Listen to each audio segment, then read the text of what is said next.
Salve a tutti, oggi torniamo a parlare di fibrillazione atriale, che è l'aritmia più diffusa nei paesi occidentali. È un'aritmia che viene spesso avvertita come sensazione di battito irregolare, talvolta molto veloce e molto fastidiosa, ma altre volte questa aritmia può essere del tutto asintomatica e non essere avvertita quindi dal paziente. È molto importante pertanto saperla riconoscere quando si hanno dei sintomi, prevenirla e una volta che si è avuto evitare delle recidive.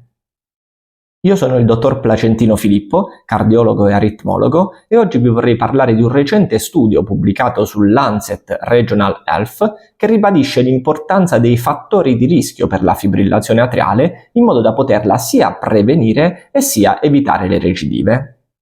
Ora, per esigenze di tempo, farò una carrellata rapida di tutti i fattori di rischio, ma chi è interessato a approfondire l'argomento può andare sul caro vecchio YouTube, scrivere Placentino, il mio cognome, seguito da fibrillazione atriale, e vi compariranno tutti i video che ho fatto sull'argomento in modo da poter approfondire a proprio piacimento ciascuno di questi importanti fattori. Trovate gli stessi video anche sui canali Facebook, Instagram e recentemente anche su TikTok.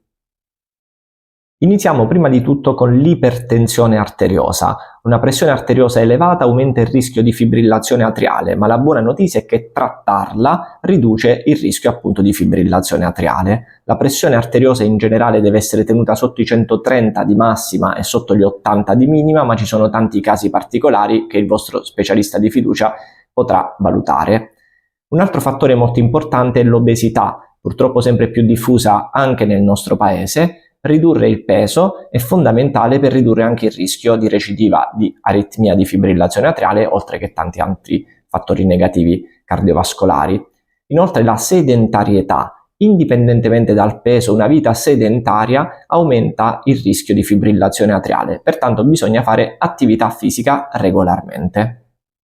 Il diabete mellito è un altro fattore di rischio importante per la fibrillazione atriale e pertanto deve essere trattato quanto prima. Anche l'infarto miocardico aumenta il rischio di poter avere la fibrillazione atriale, pertanto l'infarto deve essere prevenuto e quando invece si è già avuto un infarto si deve evitare ovviamente una recidiva. La bronchite cronica ostruttiva, cosiddetta BPCO, raddoppia il rischio di fibrillazione atriale e anche questa deve essere trattata quanto prima. Inoltre, riguardo l'alcol, c'è un aumento graduale legato al consumo di fibrillazione atriale, pertanto deve essere ridotto il più possibile. Infine veniamo agli ultimi due fattori di rischio, che sono quelli non modificabili, a differenza di tutti gli altri che abbiamo visto. Questi sono il sesso. Il sesso maschile è stato storicamente correlato a un più alto rischio di fibrillazione atriale rispetto alle donne, anche se si sta vedendo sempre più spesso che nel corso di tutta la vita questo rischio sembrerebbe uguale sia tra gli uomini che nelle donne. Infine, l'ultimo fattore di rischio è l'etnia. Si è visto dai vari studi che i bianchi, rispetto ai sudasiatici e ai neri, hanno un rischio più alto di sviluppare la fibrillazione atriale.